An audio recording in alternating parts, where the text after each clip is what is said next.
오늘은 예수님께서 부르신 제자의 조건이란 제목으로 말씀을 나누겠습니다. 여러분, 우리 교회는 무리들이 모여서 신앙생활하는 교회가 아니라 예수님의 제자들이 모여서 하나님의 나라 공동체를 이루어가는 교회가 되어야 합니다. 여러분, 무리는 내가 예수님을 따르고 싶을 때, 또 내가 예수님이 필요할 때 예수님을 찾아오죠. 그러나 제자는 예수님께서 부르실 때, 예수님께서 일을 맡기실 때 내가 가능하든, 내가 시간이 있든, 때로는 내가 도저히 할 수 없는 일도, 아니 때로는 내가 도저히 하고 싶지 않는 일도 하는 사람이 바로 예수님의 제자입니다. 예수님께서 성경을 보면 사람들을 참 사랑하십니다.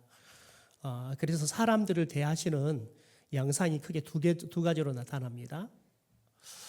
예수님께서는 누구든지 다 환대하시고 영접해 주시는 모습이 나오죠. 그래서 예수님께서 수고하고 무거운 짐진 자들아 다 내게로 오라. 수고하고 무거운 짐을 진 사람들은 누구든지 다 내게로 오라. 그러면서 예수님께서 내가 그러면 너희들을 쉬게 해주겠다라고 약속하죠. 이때 예수님께서는 가리지 않습니다. 뭐 옷을 예쁘게 입었든지 아니면 말을 고상하게 잘하든 가리지 않습니다. 누구든지입니다. 모두 다를 이야기를 하는 거지요. 여러분, 그래서 누구든지 오면 예수님께서는 배불리 먹이셨습니다. 그리고 누구든지 병을 다 고쳐주셨습니다. 누구든지 다 하나님의 나라의 말씀을 다 가르쳐 주셨습니다. 이렇게 모든 사람들을 예수님께서는 다 받아주셨다는 겁니다. 여러분, 그러나 이런 예수님도 예수님의 제자를 부를 때에는 아무나 부르지 않으셨습니다. 마가복음의 3장에 보면 예수님께서 내가 원하는 자들을 불렀다라고 이야기합니다. 마가복음 3장 13절에 보니까 또 산에 오르사 자기가 원하는 자들을 부르시니 라고 이야기합니다. 그러니까 예수님께서 원하는 사람들을 부르셨다는 거죠. 여러분, 이 말은 뭐냐면 예수님께서 제자로 부를 때에는 예수님께서 원하는 사람이 있다는 겁니다. 그러니까 예수님의 원하는 조건들이 있다는 거죠. 여러분, 예수님께서는 이렇게 모든 사람들을 관대하게 누구나 다 환대하고 누구나 다 오라라고 말하시면서도 불구하고 왜 제자를 부르시고 세우실 때에는 이렇게 냉정하리만큼 예수님께서는 어떤 특별한 조건들을 가지고 제자들을 부르시고 세우시냐는 거예요. 왜냐하면 제자들에게는 하나님의 나라를 세워가야 할 하나님의 일을 맡겨야 하기 때문에 그렇습니다. 여러분, 생각해 보십시오. 하나님의 나라를 세워야 할 제자들은 일단 여러분, 하나님의 나라가 뭔지를 알아야 합니다. 그래야지 하나님의 나라를 세우지 않겠습니까? 더 나아가서는 그것도 하나님의 방법을 따라서 하나님의 나라를 세워가야 합니다. 그러니까 하나님께서 어떤 방법으로 하나님의 나라를 세워가기를 원하시는지 그걸 알아야 합니다. 그러니까 아무나 불러다가 일을 시킬 수는 없는 겁니다. 하나님의 마음도 알고, 그리고 하나님의 나라가 어떤 나라인지 알고, 또 하나님께서는 이 하나님의 나라를 어떻게 세워가기를 원하시는지도 여러분 알고, 그래서 예수님께서 저 사람이면 내가 내 일들을 맡길 수 있겠어. 여러분, 그래서 예수님께서 원하는 사람을 예수님께서 부르시는 거예요. 여러분, 그럼 우리가 구체적으로 예수님께서 원하시는 제자의 기준은 뭐냐는 거예요. 여러분, 이 질문에 대한 답을 우리가 얻으려고 하면 예수님께서 특별히 사람을 세우실 때 예수님이 제안하는, 사도 바울을 통해서 제안하는 그런 조건이 있습니다. 그리고 왜 그렇게 그런 조건을 가진 사람들을 부르셔서 예수님의 제자를 세우신지에 대한 이유를 밝힐 말씀이 있습니다. 우리 고린도전서 1장의 말씀을 같이 한번 읽어볼까요? 같이 읽죠. 시작. 그러나 하나님께서 세상에 미련한 것들을 택하사 지혜 있는 자들을 부끄럽게 하려 하시고 세상에 약한 것들을 택하사 강한 것들을 부끄럽게 하려 하시며 하나님께서 세상에 천한 것들과 멸시받는 것들과 없는 것들을 택하사 있는 것들을 폐하려 하시나니. 여러분, 예수님께서는 미련한 것을 미련한 사람을 택한대요. 약한 사람을 택한대요. 또 천하고 멸시받는 사람, 그리고 아무것도 없는 사람을 택하여 예수님의 제자로 부르셔서 세우신대요. 그러면서 예수님께서 왜 그러시느냐? 이렇게 말을 합니다. 미련한 사람을 택해서 지혜 있다고 스스로가 자임하는 그런 교만한 사람들을 부끄럽게 하려고 한다는 거예요. 여러분, 예수님은 내가 지혜 있는 사람이다 이렇게 자랑하면서 여러분, 교만한 사람을 부끄럽게 하는 데 목적이 있지 않습니다. 여러분, 이런 교만한 사람들은 내가 이렇게 지혜 있다고 자랑하는 게 이게 부끄러울 일이구나 아는 것을 알아야지만 자신의 교만을 회개하고 돌이킬 수 있는 겁니다. 그러니까 하나님은 교만한 사람들을 하나님께로 돌이키기 위해서 이렇게 미련한 사람들을 선택해서 교만한 사람들이 자신의 교만함을 알고 부끄러워하고 회개해서 하나님께 돌아오도록 하기 위해서 그런 거지요. 여러분, 특별히 예수님께서 예수님의 제자를 세울 때에는 세상 사람들이 특별히 사람을 세울 때의 기준과 정반대의 기준으로 예수님의 제자들을 세워가는 걸 봅니다. 여러분, 예수님께서 오늘 말씀해 보니까 미련한 사람을 제자로 부르신다 그러잖아요. 제가 사역하면서 만났던 한 집사님께서 집이 너무 가난하셔서 초등학교 때 학교를 못 들어가고 남의 집에 식모살이로 들어가서 남의 집에 일을 하면서 밥을 하면서 돈을 벌고 그러면서 자랐어요. 학교를 가지 못했기 때문에 글을 배우지 못하셨습니다. 글을 모르시는 거예요. 그리고 여러분 생각해 보세요. 8살이라는 그 어린 나이부터 일을 했으니 얼마나 여러분 그 몸이 얼마나 여러분 거칠고 더군다나 이 목소리 그리고 사람을 대하고 하는 것들이 얼마나 여러분 거친지 몰라요. 왜냐하면 8살에 남의 집 가서 일하는데 일을 제대로 하겠습니까? 그러니까 날마다 주인 아줌마가 야단을 치는 겁니다. 그러니 그런 정말 그야말로 자신을 날마다 비난하고 욕하고 밥값도 못한 것이라고 여러분 그렇게 무시하고 때로는 손찌검하고 때로는 밥도 굶겨버리고 여러분 이런 삶을 사는데 누구도 자신을 지켜주지 않는 거예요. 누구도 자신 편이 되어주는 사람이 없는 겁니다. 그러다 보니까 세상을 향해 늘 공격적이에요. 늘 세상을 향해 싸우지 않으면 누구도 자신을 지켜주지 않으니까 늘 전투적이고요. 그래서 싸움꾼이 되어버렸어요. 그러니 생각해 보십시오. 목소리는 남자처럼 걸걸합니다. 말했다 하면 그 말이 정말 말뿐새가 너무 없어서 사람들이 그 사람 말만 들으면 그냥 자연스럽게 얼굴이 그냥 다 찡그러질 정도로 그냥 피하고 싶을 정도로 말이 거칠어요. 그런데 그분 아드님이 교회를 다니면서 예수를 만나고 자신의 엄마를 전도하고 싶어서 아무리 전도를 해도 엄마가 교회 갈 생각을 하지 않는 거예요. 자신의 엄마를 아무리 봐도 누가 봐도 저 사람은 교회 다닐 사람이 아니에요. 그래서 그 아들이 엄마의 영혼을 위해서 늘 눈물로 기도하고 그리고 엄마에게 기회만 되면 교회 가자고 그렇게 권면했어요. 그런 어떤 계기를 통해서 엄마가 교회를 가게 됐어요. 그래서 교회를 가서 놀랍게 하나님께서 성령을 통해 은혜를 주셔서 예수님을 만나고 그분이 교회를 다니기 시작했습니다. 그런데 그분이 교회를 다니기 시작하면서 교회를 다니면서 그분이 정말 잘하는 게 있는 게 발견되었습니다. 전도를 기똥차게 잘하는 겁니다. 교회를 이제 갓 다니는데 그분이 거의 한 달에 한 명꼴로 전도를 하는 거예요. 그래서 뭐랬어요? 집사님 어떻게 이렇게 전도를 잘하세요?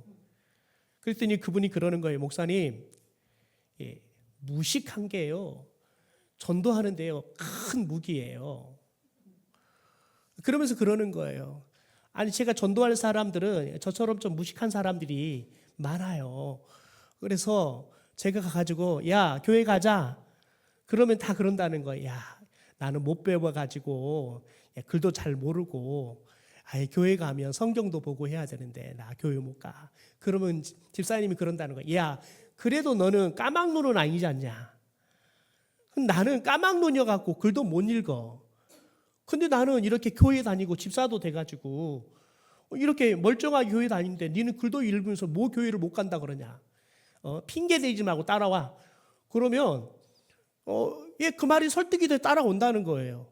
왜냐하면 이분은 글도 모르는데 자기는 이분보다 낫잖아요. 근데 글도 모르는 사람도 교회를 잘 다니는데 자기는 글을 아는데 교회를 못 간다는 말이 핑계가 안 되잖아요. 그러니까 따라온다는 거예요. 그러면서 그분이 그러는 거예요. 목사님, 제가 예수 믿어보니까 글을 모르는 이 무식함이 이렇게 또 전도하는데 큰 무기가 되더라니까요. 여러분, 하나님은 저와 여러분의 그 무식함조차도 쓰시면 하나님의 도구가 될 줄 믿습니다. 여러분, 그러니까 우리가 하나님의 일을, 하나님의 부름 앞에 저는 할 줄 아는 게 없어요. 여러분, 그건 핑계에 지나지 않아요. 왜요? 우리는 미련하지만 할 줄 아는 게 없지만 우리를 쓰시는 주님은 하실 수 있는 분이신 거예요. 여러분 보십시오. 야고보 사도가 그래서 그런 우리들을 향해서 이렇게 말을 합니다. 혹시 너희가 지혜가 부족하거든 하나님께 구하라는 거예요. 그러면서 이렇게 하나님을 소개합니다. 너희 중에 누구든지 지혜가 부족하거든 모든 사람에게 후히 주시고 꾸짖지 아니하시는 하나님께 구하라. 그리하면 어떻게 하신다고요? 주시리라. 여러분, 이게 하나님의 약속이에요. 여러분, 그러니까 저와 여러분이 지혜롭지 못하는 것도 은혜예요. 하나님이 지혜를 주시는 그 은혜를 경험할 수 있는 통로가 되는 거예요. 부끄러운 게 아니라 내가 하나님의 일을 못할 조건이 아니라 이유가 아니라, 여러분, 내가 무식하고 지혜롭지 못해서 하나님의 일을 못할 것 같은데 하나님이 부르시면 하는 거예요. 그럼 뭐 해야 돼요? 하나님, 제가 하긴 하겠는데 저 지혜가 없습니다. 할 줄 아는 게 없습니다. 그런데 하나님이 구하면 주신다 그랬으니까 저희 시간 구하니까 주세요. 여러분, 그러면 하나님은 틀림없이 주실 줄 믿습니다. 둘째, 예수님께서는 약한 자도 제자로 부르셨습니다. 여러분, 미국의 볼티모어라는 지역에 조니 엘렉슨 타다라는 여자가 있습니다. 여러분, 그런데 이 타다는 17살 나이에 큰 사고를 당합니다. 수영장에서 다이빙을 했는데 이 다이빙을 했는데 너무 깊이 들어가 버렸어요. 그래서 목뼈가 부러져서 목 아래로 다 전신이 마비가 돼 버렸습니다. 여러분, 그러니 생각해 보십시오. 자신이 다른 사람들 멀쩡하게 뛰어도 아무도 목표 안 부러지는데 왜 내가, 다른 사람 멀쩡하게 다 다이빙해도 아무런 문제가 없는데 왜 나만 목표가 부러져서 이렇게 내가 손 하나 까딱할 수 없는 사람이 되어버렸을까?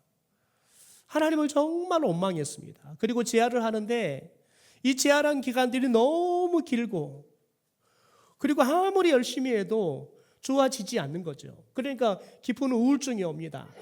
더 나아가서는 우울증이 깊어지니까 자살 충동까지 생기기 시작했습니다. 그러면서 온 가족들이 함께 기도해주고 또 목사님이 오셔서 함께 예배 드려주고 그러는 과정 속에 믿음이 힘이 되어서 믿음으로 그 어려운 시간들을 잘 견뎌내기 시작했습니다. 여러분, 그러면서 이 타다라는 여성이 자신의 장애를 이제 극복하기 시작했습니다. 아무것도 할 수 없는 사람이 이제 시도하기 시작했습니다. 여러분, 이 타다라는 여성이 시도했던 게 뭔지 아십니까? 네, 책을 쓰는 것이었습니다. 여러분, 책을 쓰는데 여러분 생각해 보세요. 이 손가락이 잘 움직이지도 않는데 여러분 이 타자를 치려면 얼마나 힘들겠습니까? 하나하나 어렵게 치는 거예요. 여러분 그런데 지금은 40권이 넘는 책을 여러분 썼다는 거예요. 하나하나. 여러분 하루에 한 줄을 타자 치는 것도 어려웠던 그 여인이 지금은 40권이 넘는 책을 써서 많은 사람들에게 위로가 되고 힘이 되는 책을 썼다는 거예요. 여러분 손으로는 그림을 그릴 수 없으니까 입으로 붓을 물고 그리기 시작했습니다. 그래서 구조화가 되었습니다. 그래서 지금은 실력이 너무 좋아서 여러분 전시회를 할 만큼 전문화가가 되었습니다. 더 나아가서 여러분 이 타다라는 여성은 정말 믿음이 좋은 남편을 만나서 40년 동안 가정을 이루며 살아가고 있습니다. 여러분 생각해 보세요. 자기가 자기 대소변도 못 가진 여자가 여러분 감히 여러분 결혼할 생각을 어떻게 하겠어요? 그런데 자신의 그런 모습조차도 사랑해주고 자신을 위해서 섬겨줄 수 있는 하나님이 좋은 남편을 예비해 주셔서 가정을 이루고 살아가는 거예요. 여러분 이 타다는 심지어 친구들과 함께 국제 장애인 단체를 만들었습니다. 그래서 수많은 장애인들을 돕는 일들을 하고 있습니다. 여러분 인도, 쿠바, 우간다, 카멜론 전 세계 사람들에게 자신과 동일한 아픔을 겪고 있는 사람들에게 지원하고 여러분 그들을 돕는 일들을 하고 있습니다. 생각해 보십시오. 아마 이 타다라는 여성 자신도 그리고 그 어느 누구도 이런 위대한 일을 할 거라고는 여러분 상상하지 못했을 겁니다. 오랜 시간 동안 왜 하나님은 나에게 이런 어려움을 줘서 세상에 내가 이 나이에 내가 20살이 다 돼가는 이 나이에 내가 똥도 못 가리고 수소를 걷지도 못하고 내가 밥 한 술 떠서 먹지 못할 하나님이 왜 이런 사람을 만들어 버렸냐고 여러분 원망하다가 여러분 인생을 종쳐버릴 수 있는 충분한 상황 조건을 갖고 있었습니다. 여러분 그런데 하나님이 믿음을 주시니까요. 하나님이 힘을 주시니까요. 여러분 이렇게 연약한 여자가 지금은 수많은 사람들을 살리고 수많은 사람들에게 삶의 희망을 주는 일들을 하고 있다는 거예요. 성경에 보면 막달라 마리아라는 여자는 7 귀신에 들려서 그야말로 처참한 삶을 살았습니다. 짐승보다 못한 삶을 살았습니다. 여러분 그런데 예수님께서 이 막달라 마리아의 몸에 있는 귀신을 내어 쫓아줍니다.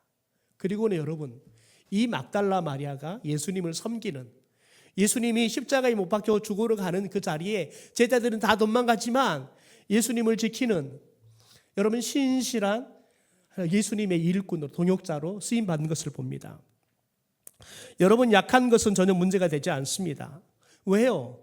우리의 약함이 주님의 강함이 드러날 수 있고 우리보다 여러분 강하신 우리를 강하게 할 수 있는 주님이 저와 여러분과 함께 하시면서 쓰시기 때문에 그렇습니다. 더 나아가 여러분 오늘 말씀에 보면 신분이 낮고 천한 사람도 문제가 되지 않습니다. 여러분 베드로와 고넬료가 있습니다. 고넬료는 당시에 노마라는 대국의 백부장입니다. 장군입니다. 여러분 장수란 말이지요.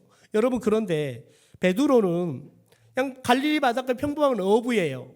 고넬료 입장에 봤을 때에는 자신이 통치하는 식민지에 초라한 어부에 지나지 않습니다. 여러분 그런데 하나님은 베드로를 쓰잖아요. 베드로가 이 고넬료의 집에 갔을 때 여러분 그 높은 고넬료가 그 천한 베드로에게 무릎을 꿇고 여러분 절을 합니다. 여러분 그리고는 베드로를 통해서 복음을 듣고 베드로를 통해 성령을 경험하고 온 가족들이 구원을 받는 것을 봅니다. 여러분 천하고 천한 그래서 고넬료가 사람 취급도 하지 않고 상종도 하지 않을 베드로지만 하나님께서 그런 베드로를 여러분 높여주시니까요. 여러분 그 베드로가 눈도 들고 쳐다볼 수도 없는 고넬료를 여러분 전도하고 그 집을 구원하는 하나님의 일꾼으로 쓰시는 거지요. 여러분 더 나가서 아무것도 가진 것 없는 사람도 예수님은 제자를 부르십니다. 여러분 예수님은 없는 중에 있게 하시는 분이십니다. 여러분 조지밀러 목사님이 계시죠? 조지밀러 목사는 아무것도 없었습니다. 여러분 그런데 그분은 고아원을 그 수천 명의 고아를 먹여 살렸습니다. 그리고 신학교를, 교회를 짓는 일들을 해갔습니다. 여러분, 그런데 조지 밀러는 단 한 번도 누구에게 가서 도움을 요청하지 않았습니다. 우리 고아원을 도와주십시오라고 요청하지 않았습니다. 그런데 조지 밀러가 돈이 있느냐? 없었습니다. 조지 밀러가 가지고 있는 건 딱 한 가지였습니다. 기도의 무릎이었습니다. 그는 성경책을 붙잡고 기도의 무릎을 꿇고 하나님의 말씀을 펼치고 말씀을 읽고 말씀을 손가락으로 가리키면서 하나님의 약속의 말씀을 의지해서 하나님이 이렇게 약속하셨으니까 도와달라고, 약속을 이루어달라고 기도했습니다. 여러분, 조지 밀러는 철저하게 기도를 통해서 그 수천 명의 고아들을, 그리고 여러분 수십 교의 교회와 더 나아가 고아원을 세우고 또 신학교를 세우는 일들을 했습니다. 아무것도 가진 거 없지만 여러분, 하나님이 주신 기도의 무릎으로 그는 그 누구보다, 아니 세상에 가진 수많은 것을 가진 사람보다 더 많은 일들을 행했다는 거예요. 여러분, 그런데 주님이 이렇게 우리가 보기에는 쓸 수 없는 사람들이지만 주님은 쓰세요. 그런데 주님께서 절대 쓰지 않고 외면하는 사람이 있습니다. 게으른 사람입니다. 주님께서는 빈둥거리는 사람은 절대 부르지 않습니다. 오늘 본문에 보면 예수님이 제자들을 부르잖아요. 여러분, 그런데 제자들을 부르는데 예수님이 제자로 부르시는 사람들을 보면 다 무엇을 하다가 예수님의 부름을 받냐면 자신들의 업의 일을 하다가 예수님의 부름을 받습니다. 베드로와 안드레는 그물을 던지다가 예수님의 부름을 받습니다. 여러분, 야고보와 요한은 그물을 깁다가 그물을 수선하다가 예수님의 부름을 받습니다. 여러분, 오늘 말씀을 자세히 보면 예수님께서 베드로와 안드레를 보시고 야고보와 요한을 보시고 라고 기록되어 있지 않습니다. 18절에 보니까 베드로라는 시몬과 그 형제 안드레가 바다에 금을 던지는 것을 보시니, 여러분, 그물을 던지는 것을 보셨다는 거예요. 또한 야고보와 그 형제 요한이 그의 아버지 세베대와 함께 배에서 그물을 깁는 것을 보시고, 여러분, 일하고 있는 것을 보시고 그들을 부르셨다는 거예요. 예수님께서는 가만히 쉬고 있는 사람들, 그런 사람 보는 게 아닙니다. 예수님은 땀 흘려서 일한 사람들을 보십니다. 여러분, 예수님께서 원하시는 건 뭐냐면 일하는 거예요. 우리에게 주시는 일들을 열심히 하는 거지요. 여러분, 주님께서 기뻐하시는 교회는 안정적이고 평안해서 아무것도 일하지 않는 교회가 아니라 때로는 좀 시끄럽고 때로는 투닥투닥해도 역동적으로 일하는 교회를 기뻐하신 줄 믿습니다. 여러분, 그래서 평안한 교회를 예수님께서는 부흥시키지 않아요. 역동적으로 때로는 일하다가 막 삐지기도 하고 큰 소리가 나기도 하지만 여러분, 정말 열심히 역동적으로 일하는 교회를 하나님께서는 여러분 부흥시키세요. 왜냐하면 하나님의 교회는 일하는 교회이기 때문에 그렇습니다. 더 나아가서 이 역동성은 하나님의 본성과 같기 때문에 그렇습니다. 여러분, 창세기 1장에 하나님이 처음으로 등장하잖아요. 하나님이 등장하자마자 하시는 게 뭐예요? 세상을 만드는 일을 하십니다. 여러분, 하나님께서 이 창세기 등장하자마자 세상을 만드는 일들을 시작하셨는데요. 여러분, 언제까지 일하고 계시느냐? 우리가 예수님의 말씀 속에서 하나님이 언제까지 일하고 계신가를 볼 수 있습니다. 예수님께서 요한복음 5장 17절에 이렇게 말합니다. 내 아버지께서 이제까지 일하시니. 창세기를 시작하면서 세상을 만드시는 일을 시작하셨던 하나님이 예수님이 오시는 그때까지 뭐 하고 계신다는 거예요? 일하고 계세요. 여러분, 그런데 그러면 지금은 일하지 않느냐? 여러분, 하나님은 지금도 일하고 계신 줄 믿습니다. 저와 여러분은 혹시 실족할까 봐, 잠자다가 숨 못 쉴까 봐 주님은 졸지도 않고 주무시지도 않고 저와 여러분을 지키는 일을 하십니다. 보호하는 일을 하십니다. 여러분, 주님은 쉬지 않고 일하세요. 또한 예수님도 마찬가지입니다. 예수님도 내 아버지가 지금까지 일하신 나도 일한다라고 이야기합니다. 그래서 성경을 보면 하나님께서는 일하던 사람들을 부르셔서 하나님의 일들을 맡기시는 걸 보죠. 다윗을 보십시오.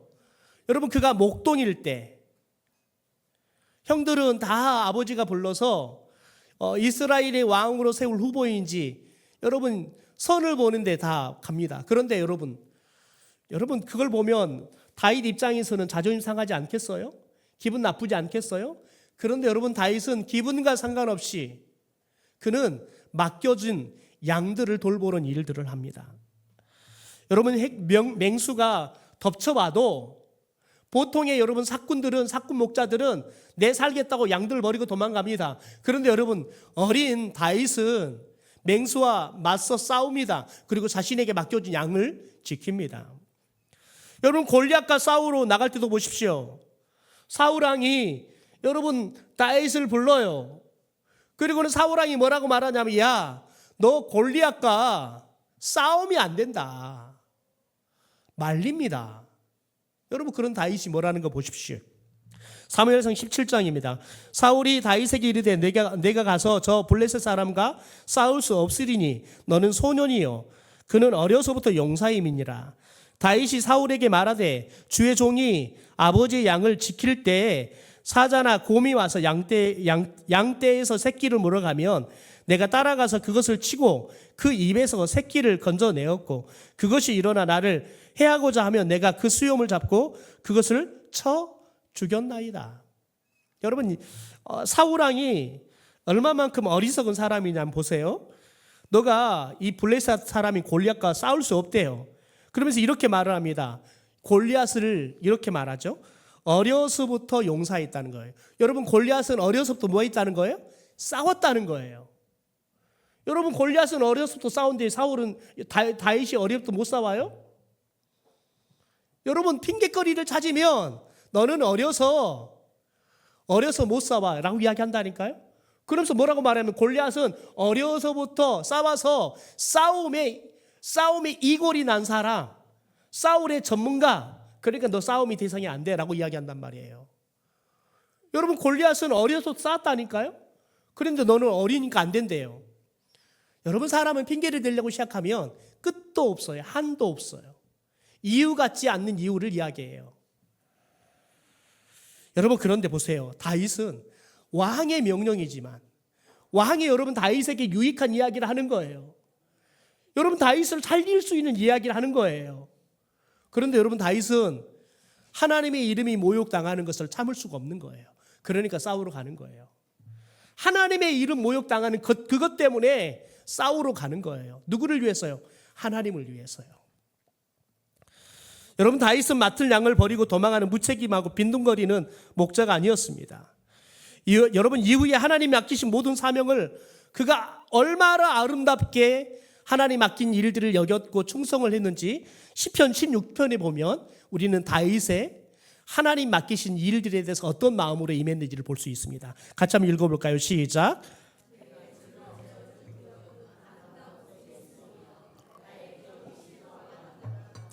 하나님이 줄로 재어진 구역을 뭐라고 봤다는 거예요? 예, 내가 해야 할 기업으로 봤다는 거예요. 여러분 그런데 보세요. 그 기업이 어떤 곳이래요? 아름다운 곳이래요. 여러분 그러니까 다윗은 여러분 하나님이 맡겨준 일들을 크든 작든 왜 나한테 이렇게 조그마한 거 맡겨주셨어요? 나에게 왜 이런 힘든 일을 맡겨주셨어요? 왜 저 사람은 좀 편한 건데 왜 나는 이렇게 더러운 거 맡겨주셔서 따지지 않았다고요? 다 아름답게 봤다는 거예요. 하나님이 내게 맡겨주신 기업으로 봤다는 거예요. 여러분 그러니까 그는 그것이 여러분 중요한 일이든 중요치 않은 일이든 큰 일이든 작은 일이든 상관없이 여러분 늘 최선을 다해서 맡긴 일들을 했다는 거예요. 여러분 그러니 그런 다윗의 마음이 그런 태도가 하나님의 마음에 다 갚할 수밖에 없는 거죠. 여러분 모세를 보십시오. 모세도 호렙산에서 양을 먹이다가 하나님의 부름을 받습니다. 여러분 사울왕을 보십시오. 잃어버린 나귀를 찾아 헤매다가 이스라엘의 초대 왕으로 세움을 받습니다. 엘리야는 뭐라고 말하냐면 자신의 열심이 특심이다 라고 자기 스스로가 이야기할 만큼 열정적으로 일하는 사람이었습니다. 여러분 엘리사를 보면 여러분 지독하리만큼 여러분 농사꾼이었습니다. 쟁기질을 하는데 어떻게 쟁기질을 하냐면 12결이 소로를 몰고 밭을 갈았대요. 여러분 12결이가 무슨 말이냐면 24마리 소를 달아가지고 쟁기질을 하고 다녔대요. 상상이 되세요? 우리 항순택 집사님 일 끝내주게 잘하시거든요. 그래도 우리 항순택 집사님이 소 24마리 끌고도 못 다닐 거란 말이에요. 여러분 그런데 엘리사는 여러분 24마리를 묶고 여러분 쟁기질을 하고 다녔다고요. 그렇게 여러분 열심히 일할 때 하나님이 그를 부르셔서 이스라엘을 구원하는 사사로 썼다는 거예요. 마태를 보십시오. 세간에서 여러분 동족들을 수요를 빨아먹는 일이지만 세간에서 자신에게 맡겨진 일을 하다가 주님께 부름받아요. 사울을 보십시오. 예수 믿는 사람들을 잡아다가 가두려고 다메섹에 가다가 예수님을 만나서 그가 사도로 쓰임받습니다. 방향이 잘못됐지. 여러분 그의 열심은 하나님 앞에 부름받을 수 있는 충분한 조건이 되었다는 거예요. 여러분 주님의 제자가 될 수 있는 조건은 여러분 열심입니다. 이걸 우리는 충성이라고 말하죠. 여러분 그러므로 저와 여러분이 충성을 다하는 사람들이 되기를 주님의 이름으로 축원합니다. 열심을 다하는 사람들이 되기를 주님의 이름으로 축원합니다. 여러분 사람은 기본적으로 세 가지 소명을 가지고 있대요. 첫째는 삶으로의 소명이에요. 하나님께서는 우리에게 세상에 태어나 살게 하셨어요. 시편 41편에 보면 뭐라고 말하냐면 하나님이 이 세상에서 살게 하시되 복을 주셔서 살게 하신대요.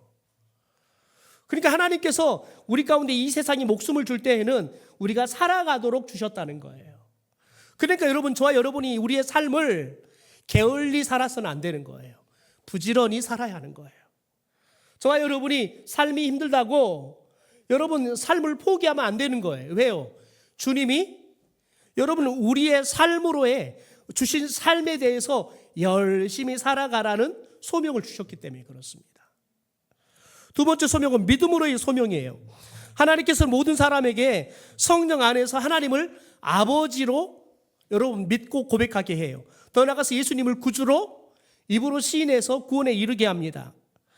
여러분 그래서 믿어서 구원을 받아야 되는 거예요. 왜냐하면 믿지 않으면 멸망을 당하기 때문에 그렇습니다. 여러분 믿는다는 게 얼마나 힘든지 몰라요. 여러분 믿는 것은 아무나 믿어지는 게 아니에요. 여러분 그래서 믿음의 소명은 하나님의 특별한 은혜가 필요한 거예요. 여러분 그런데 하나님이 특별한 은혜를 언제 줘요? 우리가 하나님 앞에 구할 때 주실 줄 믿습니다. 마지막에 여러분 사명으로의 소명이에요. 하나님께서는 각자에게 세상에 살아가는 동안에 감당해야 할 사명을 주셨습니다. 가정 안에서 때로는 아내로서의 사명, 엄마로서의 사명, 딸로서의 사명을 하나님이 주셨습니다. 여러분 그래서 내 부모를 공경하라 그러잖아요. 자식으로서 사명을 다하라는 거예요. 그러면 하나님이 약속합니다. 내가 장수의 복을 줄 것이고 땅의 복을 줄 것이다 라고 약속합니다. 여러분 사회 안에서의 사명이 있습니다.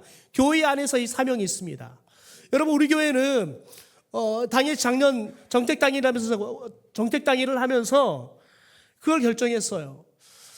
이미 우리가 법적으로는 만 70세가 되면 은퇴를 하지만 요즘은 다들 건강하시잖아요. 그래서 75세까지는 무조건 일을 하게 하자.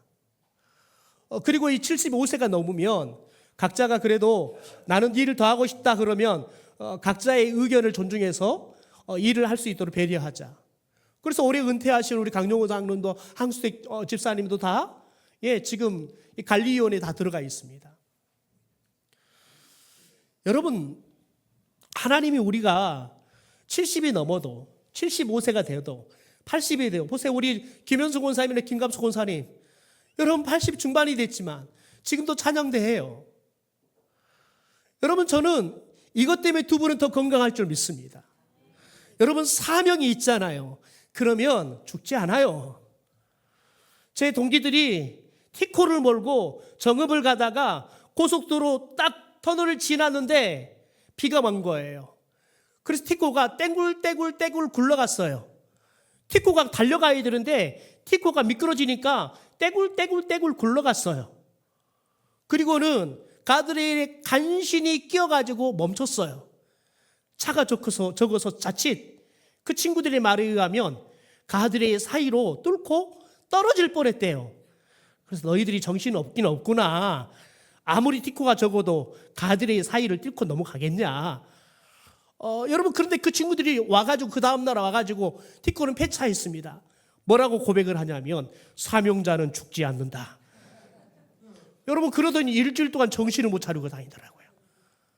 왜냐하면 너무 충격을 받아가지고 정신을 못 차리는 거예요.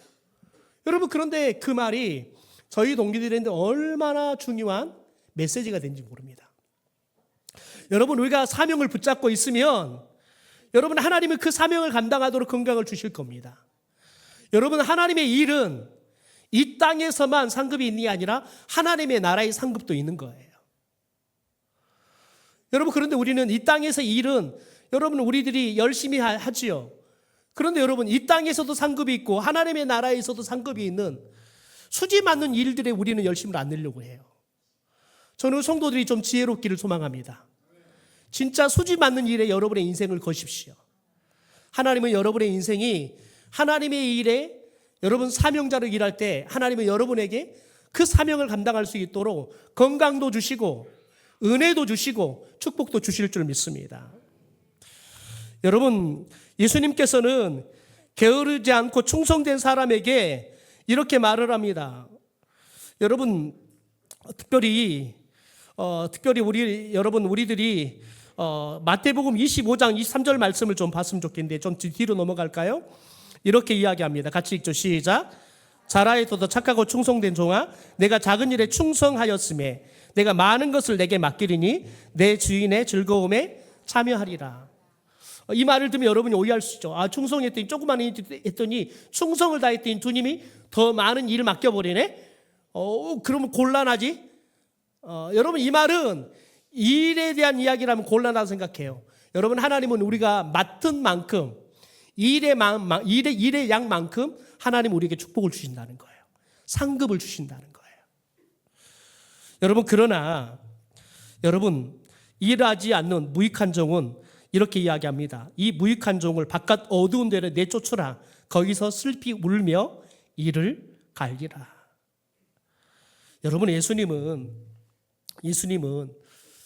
여러분 자신의 명성을 위해 살지 않았어요. 요한복음 22장에 보면 외국인 그리스 사람들이 예수님을 만나고 싶어, 예수님의 명성을 듣고 예수님을 만나고 싶어 제자들에게 예수님의 만남을 주소내다 요청해요. 제자들이 와서 예수님께 이 히브리 사람들이, 헬라 사람들이 주님을 좀 만나고 싶어 합니다. 여러분, 그때 예수님이 뭐라고 하시는지 아십니까? 요한복음 12장 이렇게 말합니다. 내가 진실로 너희에게 이르노니 한 알의 밀이 땅에 떨어져 죽지 아니하면 한 알 그대로 있고 죽으면 많은 열매를 맺는다. 여러분, 주님은 이들을 만나잖아요. 그러면 주님은 글로벌한 명성을 얻을 수 있어요. 여러분, 더 많은 나라까지 명성을 얻을 수 있다고요. 그런데 주님은 자신의 명성을 위해 자신의 시간을 쓰지 않았어요. 하나님이 주시는 십자가의 죽으심, 자신이 하나님의 미달이 되어서 죽을 때 많은 열매를 맺는다는 그 하나님의 사명을 위해서 그분은 묵묵하게 걸어갔다고요. 여러분, 조지 히필드라는 목사님이 이런 말을 하면서 저는 이 말을 굉장히 좋아합니다. 녹수로 없어지는 쇠붙이가 되지 말고 닳아서 없어지는 쇠붙이가 되기 위해서 힘써라. 여러분, 쇠붙이는 녹이 슬어서 없어졌든지 여러분 열심히 일을 해서 닳아서 없어졌든지 둘 중에 하나입니다. 여러분, 저와 여러분이 녹슬어서 여러분 쓸모없어서 없어지는 존재가 아니라 하나님의 일을 하라 닳아져서 없어지는 저와 여러분이 되기를 주님의 이름으로 축원합니다.